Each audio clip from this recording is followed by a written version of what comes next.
Today in Moviewallas, we talk about Love Hurts.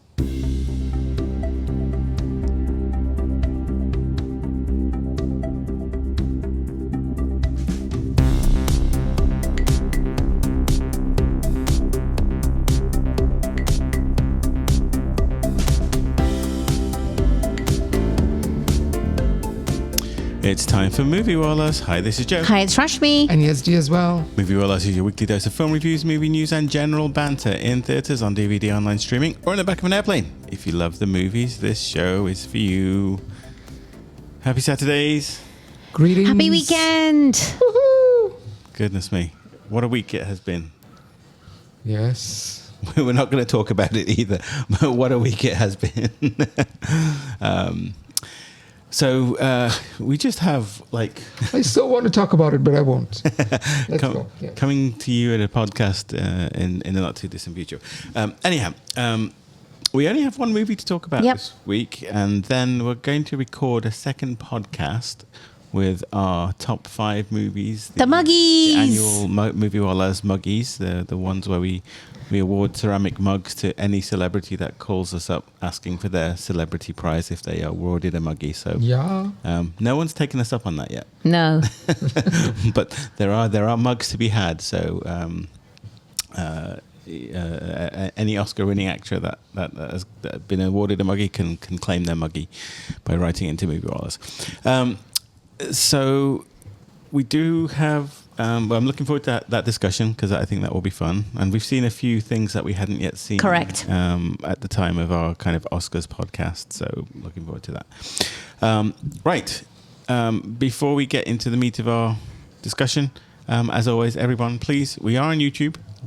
Please like, subscribe, watch us on YouTube. I'd love to get a few more views. and you can see Yazdi doing a heart-shaped thing. Yes. So well, again, YouTube is just something we're experimenting with. I'm not sure I've got the format right, but love feedback there too. So you can comment on the YouTube page if you watch, and we'll try and share that on the show. Right, business time. Yes. Let's do our weekly segment of I can't find anything to watch on video on demand. What is in your queues to recommend to our dear listeners? So I found this show called Scamanda, which is kind of like it's a portmanteau of Scandal and Amanda. Scamanda. Oh. It's on Hulu. It's actually been shown on ABC, but appears on Hulu. It is a 4-part show about a lady in California who faked the fact that she had cancer and basically fundraised off of it. And it was a huge, elaborate scheme. So is this scripted or it's a documentary? No, it's a documentary. It's a docu-series. Okay. And it's really interesting. It's kind of a whodunit thriller type documentary, but it's actually very, very good. So Scamanda on Hulu. Okay. I saw some of this in the corner of my eye. I didn't watch the series, but yeah, fascinating. Yeah. I mean, it's an exploration of criminality and mental illness and yeah, what a Yeah, it's a fine line between... You binged it quite quickly. Well, it's very easy to watch. So it's 4 parts. Yeah. And it's Half very an hour easy. each? Kind of 45 minutes. Yeah. Okay. Very easy to watch, but it's just fascinating how this suburban young lady managed to literally pull the wool over a community's eyes, and the amount of money that she was able to withdraw from them. And then, it became a big Instagram sort of page, and then Big celebrities campaign, were yeah. reaching out to her, and Yeah, it's quite... Yeah. quite interesting on and then Joe and I had this long discussion about, is it a crime or is it mental illness, and where does the line both. between the two? Probably And both. both. They're not mutually exclusive. Yeah. But I kind of have this weird sense of pity for her because she's clearly dysfunctional. True. True. But also, what a heinous thing to do to people and family and. So Scamanda on Hulu. Okay. Yazdi, what about you? So, in our next podcast, we are going to be talking about our favorite movies of the year. Spoiler alert, one of my favorite movies of the year just dropped on Amazon Prime. honestly, I cannot, if I tried, recommend this movie more. It's a movie we all saw at the Los Angeles Indian Film Festival at IFLA, and it's the movie Girls Will Be Girls. Oh, yes. And it's made by a female Indian director. It's a work of, frankly, amazement. You never know where this movie is going. It puts you in a really uncomfortable places, but it's such a brilliant piece of work. It's about a topic which has never been handled, I think, in Indian cinema, which is the sexual awakening of a very young teenage girl. And with no prurience or no kind of,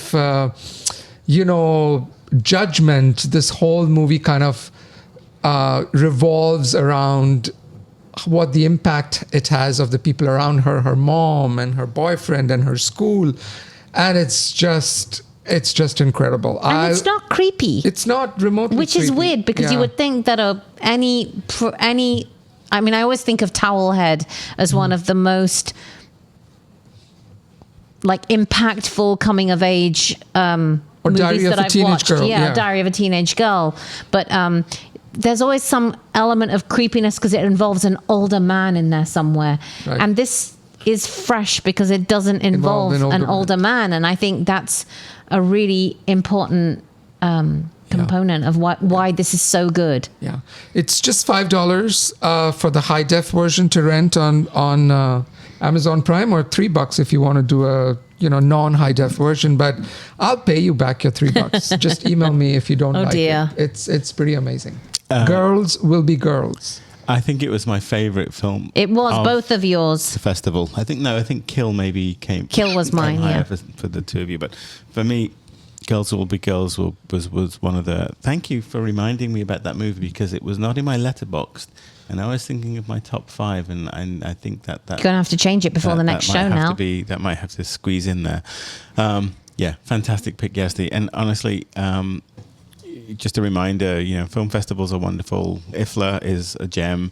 Some of the best films we saw this year were at IFLA. Yeah. So, just if you're in the Los Angeles area sometime in the May-June time. Yep, we can send out the dates. I think I have the dates in our calendar. Okay, I'm going to go broad and mainstream, as I do. And I'm going to pick Penguin, or The Penguin, yes. which is on HBO Max. So this is a narrative series, not a movie, but doesn't stop us from recommending it. Batman universe. Yes. It is, but it's not the Nolan Batman universe. It's the Robert Pattinson one. Robert Pattinson, the Batman, and I forget who. Matt Reeves. Matt Reeves directed it. Which I wasn't a big fan of the movie. That particular movie was kind of Batman the detective, and it was a little plodding and a little just a disappointment, I think, after previous iterations. But nonetheless, the Penguin character was played by Colin Farrell almost unrecognizably. I would say completely unrecognizably. Oh, he's amazing. Behind prosthetics and makeup. And they decided to spin it off into its own separate series. The timeline follows the Batman movie and really talks about the rise of the Penguin. So it's kind of an origin story, not from childhood, but how he becomes the notorious Batman villain that we all know from Batman lore. And the series took a couple of episodes to get going, and then I would say, here's what I'll say.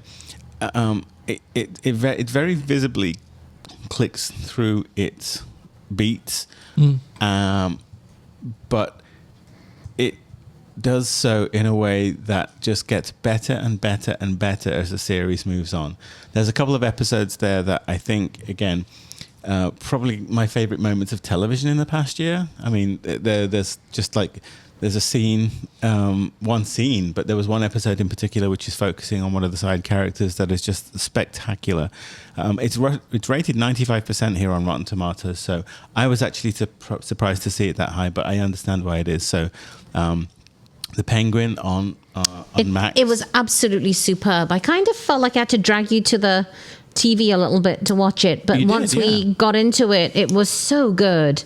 Yeah. Yeah, but I mean, again, for anyone who attempts it, you need a little patience. Episodes 1, 2, and 3 are a little bit slow. They're okay, but they don't there's no indication there of the greatness that awaits. Correct. And it really does build, and Yeah. it builds to a super finale. So, So what I've been hearing about this show for a while, and everybody seems to be praising the writing in it. I haven't seen Yeah. it, but they just say that the writing is phenomenal. So it's yeah. really well crafted. And again, I think if you step back, you can see it click together, and you can say, "Oh, there was a very good reason to do that in that way." And at the time, you're not quite appreciating the level of work. It's a really. There's a lot of effort gone into making this work. The thing I loved about it, Yazdi, was there's nothing comic book about this. It's just almost like a very accomplished gangster underworld type series. No one has superpowers. Yeah, no one has extraordinary abilities. Exactly. And in fact, Right. the term the Penguin, it kind of really illustrates why he is the Penguin. And Colin Farrell is just he's Superb. exceptional here, and I think he does something that we haven't seen since, and it channels Gandolfini's sympathetic role of Tony Soprano here, because he is a despicable character that we root for from the get-go, and walking that line, making him lovable and evil, is just something that he brings, and it's not just in the writing, it's in the way he plays the character. So yeah, I can't recommend it highly enough. It's really been a solid watch this past week for us. Okay, so Rashmi, your pick was Scamanda on Hulu. Yazdi, you bring what? Girls Will Be Girls on Amazon Prime to rent for a few bucks, pocket change. And is that one of the ones where if you get a package delivered a couple of days later, Yes. you can get it for free? Yes. Okay, Yes. so delay your package and watch a wonderful movie. And then my pick is The Penguin on Max or HBO or whatever they choose to call that service these days. Right. Then let's jump into our review of Love Hurts. Who is going I to give us a have the background? intro. So this is directed by Jonathan Eusebio. It's written by Matthew Murray, Josh Stoddard, and Luke Passmore, and it stars Kwan from the Oscar. Actually, he won the Oscar for Everything, Everywhere, All at Once last year or the year before, I think. And before that, from Indiana Jones. Correct, and the Goonies. Yes. Ariana That's right. DeBose, Mustafa Shakir, and a whole host of others. And the log line is a realtor is pulled back into the life he left behind after his former partner in crime resurfaces with an ominous message. With his crime lord brother also on his trail, he must confront his past and the history he never fully buried. So this was kind of played like a Valentine movie, so we're a little bit late in kind of recording this one. But Joe, what did you think of Love Hurts? Let me go first. Why? I can go for it. No, No, it's fine. I have to say, this movie was very engaging. Do I think it's a work of brilliance? And I'm looking at the reviews here, by the way, which are absolutely catastrophic on Rotten Tomatoes. So I'm actually, shocked that it's reviewed as badly as it has. It's silly fun, and I don't think it's trying to be anything more than silly fun, and I think its action set pieces worked extraordinarily well for me. So yeah, look, there's a lot to kind of blow raspberries at here, but for a movie that I think isn't trying to be anything other than entertaining, it ticks the box. Right, Yazdi. So I'm there for... I'm scared about what you're going to say. Yeah, I'm thinking the same. I am there for any movie which gives Kwan an opportunity to lead a movie, right? He's a very, very agreeable presence. He is... There's something very likable about him, and he's always very sincere. He has this earnestness which comes through in every movie he is, and there's loads of that in this movie as well. And I also think there is a tight, fun film hidden somewhere here, but not the way it has been executed in its current version. I it's never a good sign when you're looking at your watch in an 82-minute film. This movie is less than an hour and a half, and I was looking at my watch multiple times. I'm distinctly less generous than you are. I mean, it's fun while you're watching it, but all the ingredients are there. Every ingredient is there, but we can talk more about what didn't work for me. I didn't hate this movie. I thought it was fun enough in the moment. I think it's very efficient at the 82 minutes. It kind of knew that there wasn't much more here. I think this could have been a really fun short, if I'm honest, because there isn't enough story. But I did love the action sequences, Joe, to your point. I haven't seen that much fun, chop socky, since a good Jackie Chan movie. So I thought it was inventive in the way that it used the props to do the karate martial arts. So I love that piece. The piece that's really missing for me, it's kind of twofold. One is that there was zero chemistry between the two leads. Can we talk about that? Yeah, but go on. So that's one, and we can talk more about that. And then I just don't think that Ke-Huy Kwan reads as an action hero or a love interest. He's a good actor, but this wasn't the right role for him. And again, that kind of leads to the chemistry piece with him and Ariana DeBose. It just didn't make sense. So I was really taken out of the moment every time they were on screen together. I loved the story of the kind of the brothers. And if it had just stuck with that versus kind of trying to bolt on this romantic hero thing, then I think it would have been a much better movie. But let's talk about it.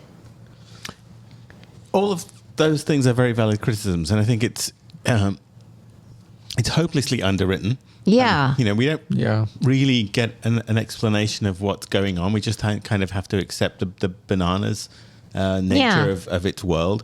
And, you could argue, well, John Wick has a bananas world. And, but an airtight plot. Sure. But again, so this movie I don't think is trying to... where the biggest failing of it is that they failed to kind of give us enough meat around the backstory before they take us on the roller coaster ride. And I think even when you kind of learn what has happened and what events transpired, like why is he a realtor kind of thing? Why is there's a lot of puzzling questions, and so it doesn't stand up to any kind of scrutiny at all. But the action sequences, I think, are worth the price of admission, and I think they're incredibly well choreographed and always inventive and entertaining. Rashmi, you brought up Jackie Chan, big hero of mine for many years. It really did channel those kind of 80s Hong Kong martial arts movies because, there's a lot of kind of action that takes place in ordinary settings that is using things that, there's a set piece in a new house in a kitchen, and, there's crunching and knives and refrigerator doors, things that are just used inventively to kind of propel this fight to the next thing. Is any of it believable? No, but I think that for me that I got my money's worth through seeing how clever those scenes were put together, and it was inventive. Yazdi. Let's talk about the chemistry part. So it's one thing, sometimes two people don't click. I think the only commonality between Ariana DeBose and Ke-Huy Kwan is that they both won the Oscars for Best Supporting Actor and Best Supporting Actress that year. Okay, so she won it for the remake of The West Side Story. He won it for Everything Everywhere. But outside of their 20-year age difference, which I'm not going to comment on, that's fine. You could have whatever age difference. But I actually felt their combination, like they're forced to kiss at one time, and I kind of felt creepy. I was like, it was uncomfortable. So I really, I really blame the script, because why are you forcing a romantic angle on two people where you don't need one? And so, if it was, Angelina Jolie and Brad Pitt and Mr. and Mrs. Smith, I'm like, bring on the kisses, bring the chemistry is sizzling. And this movie is going for Mr. and Mrs. Smith and comes up horribly short. So that's why I think, yes, the action scenes are inspired. The director, I think, comes from an action background. But when you compare it to Mr. and Mrs. Smith or Bullet Train or even Everything Everywhere All at Once, it kind of pales. I mean, again, watch it. It's a great movie to watch at the back of the plane. I think it's a great movie to watch on a Saturday afternoon if you're, surfing through channels and you find it. But and to give credit where it's due, there are certain parts of it which are so funny. Right? I mean, it got like more than a laugh out of me. There's this whole other side plot about this actor I've never seen before, Mustafa Shakir. Yeah. And Leo Tipton. Yeah. That should not work. It's so stupid, but it works. I was bought into the two of them. Right? It's improbable. But that would have actually been a better movie, I think. That's movie. actually that part of, and it has nothing to do with the main movie, but that was it. It kind of took off, right? Yeah. Because those two actors were so good for each other, they invested in it. Yeah. But the rest of the movie felt kind of weighted down. So I think maybe different casting, or maybe not forcing a romantic angle, would have done this movie some good. Agree. I haven't really got much more to say about this one, if I'm honest. Yeah. Yeah. No, Anything else? I like the movie for all these supporting actors. Like this Mustafa Shakir, he has like these eyes and a face, which look like he's out of an animated movie. I'm like, is this? Initially, I was like, he's like a model. He's like a model, but I felt like, is this AI? Like nobody has eyes and face like this. It looked too perfect. And then, with his physicality and with this other character, so I really enjoyed it for the side. And, what's his name? Marshawn Lynch is in it, which was kind of fun. There's comedy in it. Yes. But it didn't know what it wanted to be, I think. It didn't know if it wanted to be like a gangster movie or a thriller or an assassin, or it was, and you can be all of those things, but it didn't quite hit all of the dings for all of those different components. So I can wrap this one up. I mean, it's very average. I'm struggling not to give it a 4 because it was so sweet and sincere. Ooh. I'm going to give it a 5 out of 10. Yeah, I'm going to give it a 5 out of 10 as well. Not to poop on this movie. Don't rush. Don't Watch rush. It not if to it's poop streaming. on this movie, but there is this first-person narrative from not just one but two characters, and that's never a good sign. And then the whole thing looks like it was made on a backlot of a studio, which it probably was. So that doesn't help either. But again, I don't want to take away anything from the leads. I don't want to take away, if you want a fun little movie, but no more than that, it'll do its job. 5 out of 10. Joe. Yeah. Look, I'm not going to come out and be a huge defender of this movie. It's not one that I'm going to fall on my sword for, simply because it's not great, or it hasn't got greatness in it. But I really did have a fun time, and this is another one of those where the critics are saying 18% on Rotten Tomatoes. The Popcornometer, which is the audience score, is at 62%, and I'm kind of there. It's a 6 to 7 for me. Yeah, I'll be generous because you've been mean and give it a 7. Okay, I had fun. Wow. I 80 minutes. It's like you go in, you eat your popcorn, you come out, and I did come out with a smile on my face when they asked for my immediate reaction. I had to say, look, that movie's got some problems, but I really had fun here. Okay. Good job. So that was a very brief podcast. A little nugget of a podcast. Indeed it was.